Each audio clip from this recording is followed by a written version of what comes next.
नमस्कार विद्यार्थियों, मैं डॉक्टर शिवाकांत मिश्रा अपने YouTube चैनल श्री विद्या अकेडमी पर आपका हार्दिक स्वागत करता हूं। हम इतिहास विषय पढ़ रहे हैं और इतिहास को हम थोड़ा सा भिन्न पद्धति से पढ़ रहे हैं। जैसा कि आपने देखा होगा, हम उसे कुछ अधिक रुचिकर बनाने के लिए कुछ विस्तार में जाकर के पढ़ रहे हैं, क्योंकि इतिहास एक बहुत ही व्यापक विषय है जिसमें तमाम तथ्यों को हमें याद रखना होता है और तथ्य बिना रुचि के, बिना घटनाक्रम के याद रखना अत्यंत मुश्किल काम होता है और गड़बड़ी की आशंका हमेशा बनी रहती है। यदि हम इतिहास को थोड़ा सा कहानी के साथ जोड़ करके उसे रुचिकर बना करके पढ़ें तो तथ्यों को याद रखने में और उन्हें स्मरण करने में आसानी होती है। इसलिए मैं हमेशा इतिहास को सामान्य व्यक्तियों की तुलना में कुछ अधिक रुचिकर ढंग से पढ़ाता हूं, जिसे मेरे विद्यार्थी रुचिकर इतिहास, इंटरेस्टिंग हिस्ट्री कहते हैं, और उनके अनुसार ये याद रखना काफी आसान होता है, अन्यथा बड़ी नीरसता आ जाती है। इसलिए मैं आपको उसी पद्धति से इतिहास पढ़ा रहा हूं। आज हम आपके साथ चर्चा करने जा रहे हैं सिकंदर का भारत पर आक्रमण। तो सिकंदर पर भारत पर आक्रमण क्यों हुआ, कब हुआ, युद्ध किस किस के साथ होता है, युद्ध के परिणाम क्या होते हैं और इस युद्ध में विवाद क्या होते हैं, युद्ध के परिणाम को लेकर के क्या विवाद हैं, ऐसे तमाम पक्षों पर हम आपसे चर्चा करेंगे। एक चीज समझ लीजिए कि सिकंदर का आक्रमण भारतीय इतिहास की एक महान घटना थी। सिकंदर के पहले और सिकंदर के बाद प्राचीन काल में और मध्यकाल में भारत में जितने भी आक्रमण हुए, वे सारे के सारे आक्रमण उत्तर पश्चिम के स्थलीय मार्ग से हिंदू कुश पर्वतमाला में खैबर दर्रे से होकर के भारत में प्रवेश करने वाले लोगों के द्वारा किए गए। यहां तक कि वे लोग जो कि मध्य एशिया से आते थे या चीन के गोबी प्रदेश से आए, उन्होंने भी सीधे न आकर के घूम करके हिंदू कुश पर्वतमाला को पार करके, हिंदू कुश पर्वतमाला को कहां से पार करते थे, वो खैबर दर्रे से पार करके उन्होंने भारत पर आक्रमण किए और सिकंदर का आक्रमण भी यहीं से होता है। सिकंदर का आक्रमण भारत में हुआ, उसके कुछ कारण थे। कारण क्या थे? पहला कारण तो यह है कि सिकंदर एक विशाल साम्राज्य की स्थापना करना चाहता था, जो यूरोप से लेकर के हमारे पूरे दक्षिण एशिया को शामिल करते हुए, और जिसे आजकल हम इंडो चाइना क्षेत्र या भारत प्रशांत क्षेत्र या हिंद प्रशांत क्षेत्र, इंडो पैसिफिक रीजन कहते हैं, वहां तक अपने राज्य को स्थापित करने की उसकी मंशा थी और इसलिए उसने भारत पर आक्रमण किया। यह एक कारण था। दूसरा कारण यह था कि वो भारत की समृद्धि और प्रतिष्ठा से अत्यधिक प्रभावित था और इसलिए वह भारत में आक्रमण करके अपने राज्य की स्थापना करना चाहता था, क्योंकि भारत उन दिनों बहुत समृद्ध था, इसे सोने की चिड़िया कहा जाता था। तीसरा कारण यह था कि तक्षशिला के राजा आम्भी ने सिकंदर को भारत पर आक्रमण करने के लिए निमंत्रित किया था। आम्भी के पिता ने आम्भी को सिकंदर के पास उस समय भेजा था जब सिकंदर भारत पर आक्रमण करने के बारे में विचार भी नहीं कर रहा था, तब भेज दिया था, क्योंकि तक्षशिला का जो दूसरे राजा हुआ करते थे पोरस के साथ विवाद चल रहा था और इसलिए उन्होंने पोरस से युद्ध करने के लिए सिकंदर को आमंत्रित करने के लिए आम्भी को भेजा था। भारत की राजनीतिक फूट इस प्रकार से यदि हम कहें तो सिकंदर को भारत पर आक्रमण करने के लिए दुष्प्रेरित करने वाला एक कारण था। ये कुछ कारण थे भारत पर आक्रमण करने के। अब सिकंदर था कौन? सिकंदर को अंग्रेजी में अलेक्जेंडर कहा गया है और संस्कृत ग्रंथों में उसे अलकचंद्र कहा गया है। तो सिकंदर अलेक्जेंडर और अलक्ष्यंद्र एक ही व्यक्ति के नाम हैं। सिकंदर यहूदी धर्म का अनुयायी था और इसके गुरु सुकरात हुआ करते थे। अरस्तु सिकंदर के गुरु हुआ करते थे, अरस्तु का शिष्य था। ये मकदूनिया, जिसको कि इंग्लिश में मैसिडोनिया कहते हैं, वहां के शासक फिलिप का पुत्र था और राजा था। सिकंदर की जो सेना थी वो फैलेंक्स पद्धति पर व्यवस्थित रहती थी और सिकंदर के पास उस समय के अत्याधुनिक अस्त्र शस्त्र हुआ करते थे। तो सिकंदर को विश्व इतिहास के उन गिने चुने व्यक्तियों में शामिल किया जाता है जिन्हें महान, द ग्रेट की संज्ञा प्रदान की गई है। तो सिकंदर ने भारत पे आक्रमण किया 326 ईसा पूर्व में। भारत पर आक्रमण करने के पूर्व 330 ईसा पूर्व में सिकंदर ने ईरान के राजा डेरियस तृतीय या दारा तृतीय के ऊपर आक्रमण किया था और इसमें डेरियस पराजित हुआ था और युद्ध का मैदान छोड़ करके भाग गया था, लेकिन सिकंदर उसे पकड़ नहीं पाया था।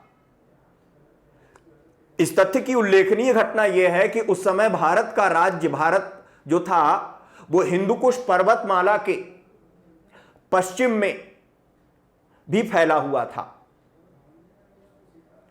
पश्चिम में उस क्षेत्र में भारत का राजा जो था वो शशिगुप्त हुआ करता था। शशिगुप्त नामक शासक हिंदुकुश पर्वतमाला के उस तरफ ईरान के क्षेत्र में राज्य कर रहा था और शशिगुप्त ने 330 ईसा पूर्व में डेरियस के पक्ष में सिकंदर के विरुद्ध युद्ध किया था। इसके बाद जब सिकंदर भारत पर आक्रमण करने के लिए आगे बढ़ता है तो हिंदुकुश पर्वतमाला को पार करने के पहले सिकंदर का युद्ध होता है। किसके साथ? सिकंदर का युद्ध होता है जाकर के शशिगुप्त के साथ। और इस तरीके से आपसे परीक्षा में सवाल पूछा जा सकता है कि सिकंदर से युद्ध करने वाला प्रथम भारतीय शासक कौन था? तो प्रथम भारतीय शासक जिसने सिकंदर से युद्ध किया उसका नाम है शशिगुप्त। शशिगुप्त ने 2 बार युद्ध किया, एक तो डेरियस के साथ, और जब सिकंदर भारत में प्रवेश करने लगा तो पहला युद्ध शशिगुप्त के साथ हुआ। अत्यंत विकट युद्ध में अंततः शशिगुप्त सिकंदर से पराजित हुआ और पराजित होने के बाद अंततः उसने सिकंदर की अधीनता स्वीकार कर ली। Sashigupta accepted the lordship of Alexander the Great and become the kshatrap of Sikandar, उसका क्षत्रप बन गया। इसके बाद जब वो भारत में आ जाता है तो अनेक छोटे छोटे राजाओं ने सिकंदर की अधीनता को स्वीकार किया। कुछ ने संघर्ष के बाद स्वीकार किया और कुछ ने बिना संघर्ष के ही उसे स्वीकार कर लिया। आम्भी सिकंदर का स्वागत करने के लिए पहुंचा और उसे सैनिक और हाथी भेंट किए और उसकी अधीनता को स्वीकार कर लिया आम्भी ने, और उसकी सहायता का वचन दिया और उसका क्षत्रप बन गया। इसके बाद सिकंदर ने कैकय प्रदेश के राजा पोरस को, अब पोरस कौन है जिसके साथ युद्ध होता है? पोरस कैकय प्रदेश का राजा है। उत्तर पश्चिम क्षेत्र में कैकय प्रदेश था, सीमावर्ती क्षेत्र। यहां का राजा है पोरस, जिसे पुरुषोत्तम भी कहते हैं। इसका वास्तविक पूरा नाम क्या था? पुरुषोत्तम।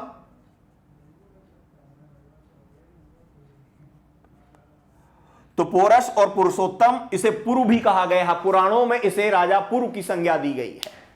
तो पुरु, पोरस और पुरुषोत्तम कैकय प्रदेश का राजा था सिकंदर, और ये झेलम नदी के किनारे इसका राज्य स्थापित था या स्थित था। सिकंदर ने पोरस को अपनी अधीनता स्वीकार करने के लिए संदेश भेजा और पोरस ने सिकंदर की अधीनता स्वीकार करने से इनकार कर दिया और इस प्रकार से पोरस और सिकंदर के बीच युद्ध होना तय हो गया। 326 ईसा पूर्व में सिकंदर और पोरस की सेनाएं झेलम नदी के आसपास, झेलम नदी के पूर्व में पोरस और उसके पश्चिम में सिकंदर की सेनाएं आ जाती हैं।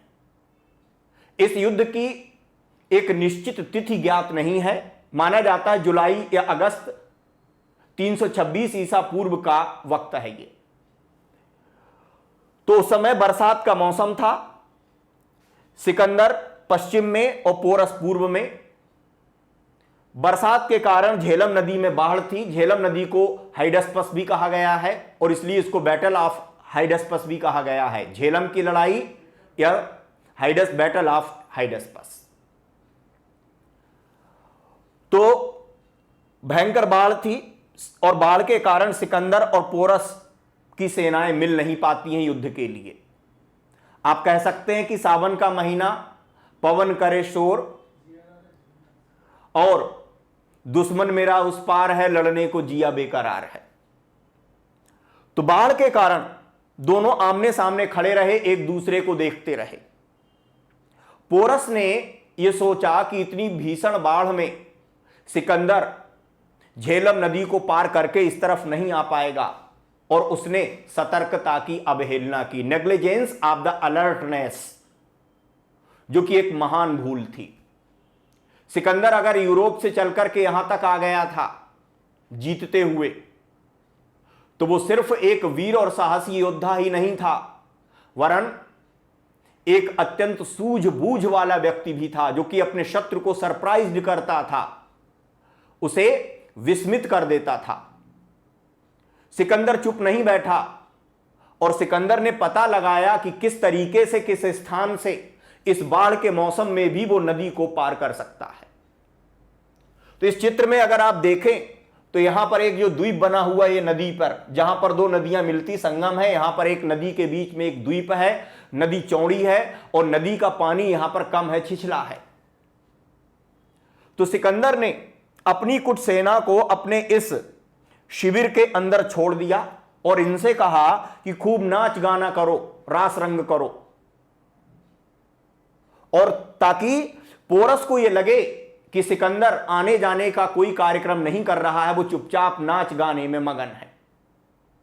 और इधर सिकंदर अपनी सेना का एक बड़ा भाग लेकर के आगे की ओर बढ़ता इस बताए हुए चित्र के अनुसार, और इस द्वीप को क्रॉस कर लेता है रात में। उधर पोरस का बेटा गश्त कर रहा था, पेट्रोलिंग कर रहा था, 3000 रथों के साथ वो गश्त कर रहा था। इधर सिकंदर ने इस नदी को क्रॉस किया। ये भून गांव हुआ करता है। इस गांव का नाम क्या था? भून गांव।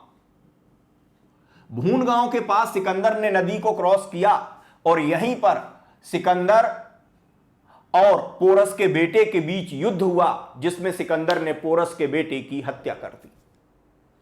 और जब सिकंदर नदी क्रॉस कर गया, सिकंदर ने पोरस के बेटे की हत्या कर दी, तब जाकर के पोरस को ज्ञात हुआ कि सिकंदर नदी पार कर चुका है। अब पोरस विस्मित होकर के रह गया, सरप्राइज्ड था कि कैसे हो गया। इसके बाद सिकंदर अपनी सेना को लेकर के आगे बढ़ा और पोरस के शिविर के पास पहुंच जाता। सिकंदर ने पोरस की सेना के सामने अपनी सेना को व्यूहबद्ध किया, फोर्टिफाइड कर दिया। जब सिकंदर ने पोरस की सेना को देखा तो सिकंदर घबरा जाता है और सिकंदर ने अपनी सेना की व्यूहबद्धता को परिवर्तित कर दिया। पहले सिकंदर ने फ्रंट लाइन पर अग्रिम पंक्ति में घुड़सवार सेना को रखा था, जिसको इंग्लिश में कैवेलरी कहते हैं। अब उसने उसे बदल करके अपनी फैलेंक्स को डिप्लॉय किया, फैलेंक्स को लगा दिया।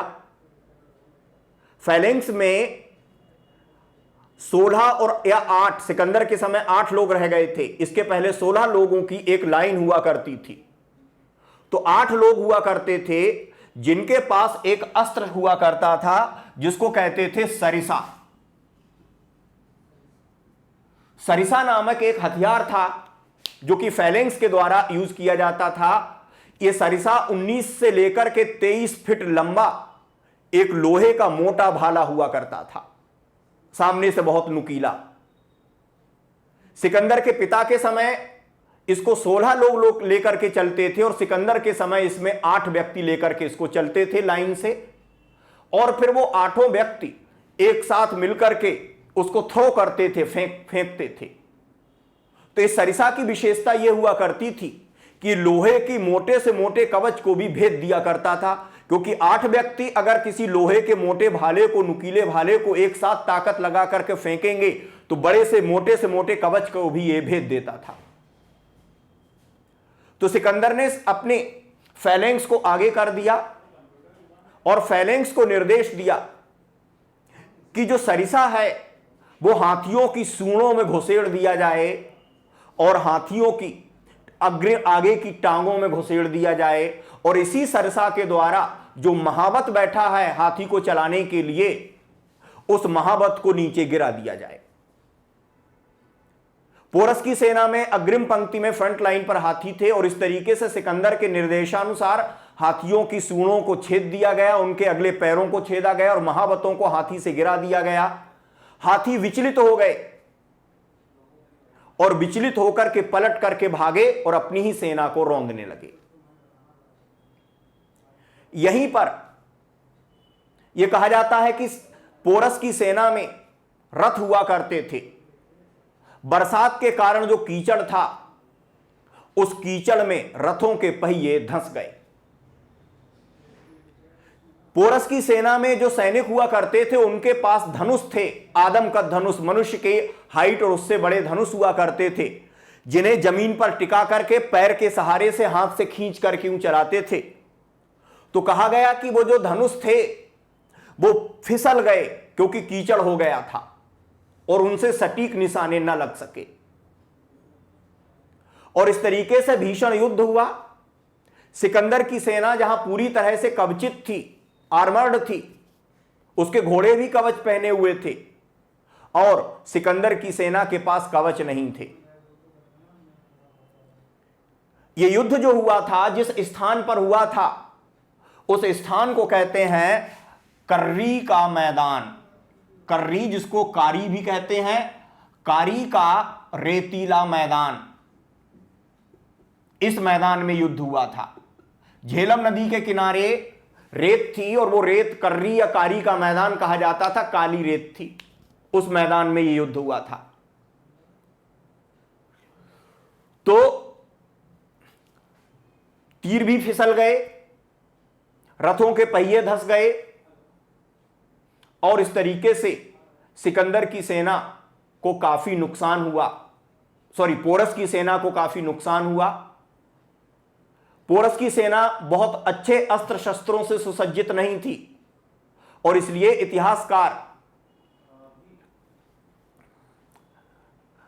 इतिहासकार ने कहा है कि हमें ऐसा प्रतीत हुआ कि peoples of the bamboos age were fighting with the people of iron age. Jadunath Sarkar, JN सरकार इतिहासकार हैं जिनका ये कोटेशन है, JN सरकार, कि बांस युग के व्यक्ति लौह युग के व्यक्तियों से लड़ रहे थे, हमें ऐसा प्रतीत हुए। यहां पर बांस युग के किसको कह रहे हैं? वो पोरस के व्यक्तियों को, और लौह युग का व्यक्ति किसको कहा जा रहा है? सिकंदर की सेना को। दोनों में काफी अंतर था। अंततः पोरस, जो कि 7 फीट से अधिक लंबाई का एक युवा व्यक्ति था, हमारे तमाम सीरियल वगैरह में पोरस को कई जगहों पर बुजुर्ग दिखा दिया गया, ऐसा नहीं था। पोरस भी युवा था और सिकंदर भी युवा था। पोरस घायल हो गया लेकिन युद्ध के मैदान से नहीं भागा, वो हाथी पर सवार होकर के अपनी सेना का नेतृत्व कर रहा था। सिकंदर की सेना ने पोरस को गिरफ्तार किया। इस युद्ध में एक अन्य कारण भी था पोरस की पराजय का, कि सिकंदर के द्वारा पहली बार भारतीय इतिहास में युद्ध इंजन या वार इंजन का प्रयोग किया गया। ऐसे एक इंजन का नाम था कैटापल्ट। कैटापल्ट एक प्रकार की लकड़ी की बनी हुई तोप हुआ करती थी, जिसके द्वारा बड़े बड़े पत्थर शत्रु पर उछाले जाते थे। और एक था विस्टलर, इसके द्वारा बर्छियां और भाले शत्रु पर तेजी के साथ फेंके जाते थे, जो कि भेद दिया करते थे कवचों को। तो पहली बार कैटापल्ट नामक एक प्रकार की तोप थी जिससे पत्थर फेंके गए, और विस्टलर नामक यंत्र से बर्छियां वगैरह चलाई गई शत्रु पर, अर्थात पोरस की सेना पर। और पोरस की सेना के पास बहुत अच्छे अस्त्र शस्त्र नहीं थे। पोरस गिरफ्तार हुआ, गिरफ्तार अवस्था में उसको घायल हुआ, घायल अवस्था में उसे गिरफ्तार किया गया। गिरफ्तार करके पोरस को सिकंदर के सामने ले जाया गया, और सिकंदर ने पोरस से पूछा कि तुम्हारे साथ कैसा व्यवहार किया जाए। तो पोरस ने कहा कि वैसा ही जैसा एक राजा को दूसरे राजा के साथ करना चाहिए। और इस प्रकार से पोरस के इस जवाब से सिकंदर बहुत प्रसन्न हुआ और उसने पोरस को उसका राज्य लौटा दिया। वास्तव में पोरस अब सिकंदर का क्षत्रप बन गया था। तो हमने आपके साथ बहुत सारे तथ्यों की चर्चा की है। युद्ध कब हुआ, स्थान की चर्चा की, कारी का मैदान, समय की बात की, परिणाम की चर्चा की, हथियारों की बात कर ली। अब हम चर्चा कर रहे हैं विवाद की। आखिर को विवाद क्या है झेलम की लड़ाई को लेकर के? झेलम की लड़ाई को लेकर के या इसके परिणाम को लेकर के करीब 25-30 साल से आधुनिक इतिहासकारों में एक विवाद उत्पन्न हुआ है। वो विवाद है सिकंदर की विजय और पोरस की पराजय को लेकर। अनेक आधुनिक इतिहासकार पोरस के विरुद्ध सिकंदर की विजय पर प्रश्न चिन्ह लगाते। उनके अनुसार सिकंदर नहीं जीता था, सिकंदर पराजय की कगार पर था, और अंततः सिकंदर ने पोरस के साथ समझौता करके अपनी प्रतिष्ठा, अपनी प्रेस्टीज को बचाते हुए वो यहां से चला गया। इसके संदर्भ में बहुत सारे प्रमाण प्रस्तुत किए जाते हैं जिनको देख करके ऐसा लगता है कि ये विवाद जो है वाकई में सही है और सिकंदर नहीं वरन पोरस विजय की स्थिति में था और सिकंदर लगभग पराजित हो चुका था। यहां पर उन विवादों की अधिक चर्चा हम नहीं कर सकते। एक तथ्य ही पर्याप्त है कि इस युद्ध के बाद पोरस का राज्य पहले की तुलना में बढ़ गया था। उसका राज्य विस्तृत हो गया था। पराजित होने वाले का राज्य बढ़ता नहीं है, कम हो जाता है, लेकिन उसका राज्य बढ़ गया था। और इसलिए कुछ लोग कहते हैं कि जब मुलाकात होती है तो सिकंदर की पहल पर पोरस के साथ मुलाकात हुई, तो जब उसने पूछा तो सिकंदर से पोरस ने कहा कि वैसा ही व्यवहार करो जैसा एक राजा दूसरे राजा से करता है। और इस प्रकार से सिकंदर ने पोरस को अपने राज्य का एक और हिस्सा देकर के, उसका राज्य तो वो जीत ही नहीं पाया था, अपने राज्य के खुद के द्वारा जीते गए राज्यों का भाग देकर के उसके साथ मित्रता स्थापित की थी। ऐसा ही राजा लोग व्यवहार करते हैं।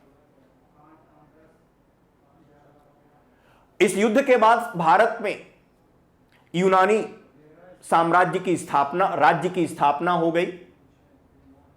लेकिन सिकंदर जो कि तेजी के साथ आगे बढ़ रहा था, वो इस युद्ध के बाद उसे वापस लौटना पड़ा। सिकंदर के सैनिकों ने आगे बढ़ने से इनकार कर दिया। उन्होंने ब्यास नदी पार करने से मना कर दिया और सिकंदर ने बहुत प्रेरित किया कि आप आगे बढ़िए। यहां तक कि सिकंदर ने यूनान का झंडा जमीन पर बिछा दिया और सिकंदर ने कहा जो वापस जाना चाहता है वो इस झंडे पर से चल करके गुजर जाए और वापस चला जाए। सिकंदर को इस बात की आशा न थी कि सिकंदर के सैनिक यूनान के झंडे को अपने पैरों तले रौंद करके निकल जाएंगे, और वो सैनिक निकल गए। सिकंदर विवश हो गया भारत से वापस जाने के लिए। कहा गया कि थक गए थे सिकंदर के सैनिक लड़ते हुए, घर की याद आ रही थी, दूर आ गए थे, या कहा गया कि गर्मी लग रही थी। तो बहुत सारे विद्वानों ने अपने बहुत सारे तर्क प्रस्तुत किए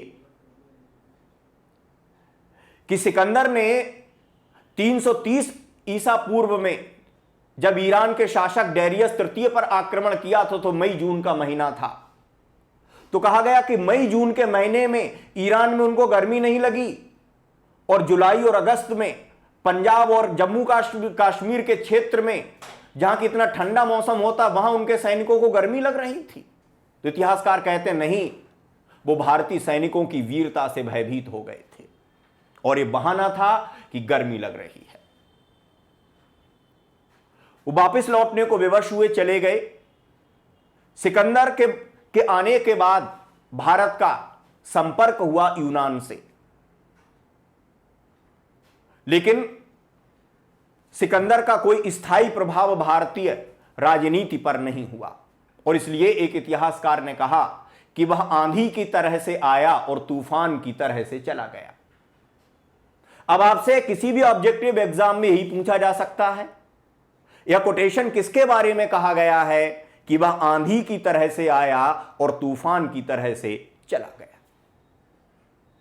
जैसे आंधी और तूफान का कोई बहुत स्थायी प्रभाव नहीं होता है, थोड़ा बहुत विध्वंस होता, बाकी उसके बाद चीजें सामान्य नॉर्मल हो जाती, उसी तरीके से सिकंदर का प्रभाव था।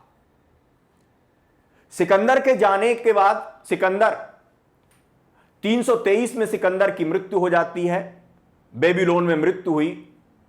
वह अपने राज्य में जिंदा नहीं पहुंचा, भारत से गया तो घायल था। सिकंदर के जाने के बाद चाणक्य ने अपने शिष्य चंद्रगुप्त को निर्देश देकर के सिकंदर के प्रभाव से भारत को मुक्त कर दिया। भारतीय क्षत्रपों ने विद्रोह करके स्वयं को स्वतंत्र घोषित किया सिकंदर की मृत्यु के बाद, क्योंकि सिकंदर के कोई संतान न थी, उसका कोई उत्तराधिकारी नहीं था। दूसरा, जो विदेशी क्षत्रप हुआ करते थे, चंद्रगुप्त मौर्य ने जन विद्रोह के माध्यम से सिकंदर के विरुद्ध जन विद्रोह करवाया और उन विदेशी क्षत्रपों को भारतीय जनता ने मार डाला। और इस प्रकार से सिकंदर की मृत्यु के बाद चाणक्य की सहायता से चंद्रगुप्त ने भारत को यूनानी प्रभाव से मुक्त किया और इसलिए चंद्रगुप्त को भारतीय स्वतंत्रता का निर्माता कहा जाता है। अब आपसे यह सवाल भी पूछा जा सकता है कि भारतीय स्वतंत्रता का निर्माता किसे कहते हैं, तो वो चंद्रगुप्त है, क्योंकि उसने यूनानी प्रभाव से भारत को मुक्त किया। इस प्रकार से सिकंदर और पोरस के बीच का युद्ध भारतीय इतिहास का एक महान युद्ध है, जो सिकंदर की विजय पर प्रश्न चिन्ह लगाता है, लेकिन पोरस की वीरता और साहस को लेकर के हमें गौरवान्वित करता है। इसके तथ्यों को आप याद रखें, जैसे युद्ध कहां हुआ, उस मैदान का क्या नाम था, कारी या कर्री के मैदान में, रेतीला मैदान था, है ना। ये किसने कहा कि people of bamboos age were fighting with the people of iron age. JN Sarkar ने किस युद्ध के बारे में कहा, इस युद्ध के बारे में कहा। कभी कभी ऐसे कोटेशंस भी पूछे जाते हैं और याद रखिए, कभी कभी पूछी जाने वाली चीजों के सही उत्तर जो देते हैं वही प्रतियोगिता रूपी युद्ध के विजेता होते हैं, अन्यथा सामान्य चीजें तो सभी बताते हैं। तो आज के लिए इतना ही। अपनी इस प्रतियोगी परीक्षा रूपी संग्राम में आप विजय हो, इसके लिए मेरी शुभकामनाएं आपके साथ हैं, मेरा ज्ञान आपके साथ है। और आप हमें लाइक करें, शेयर करें, सब्सक्राइब करें। जय हिंद, जय भारत, वंदे मातरम।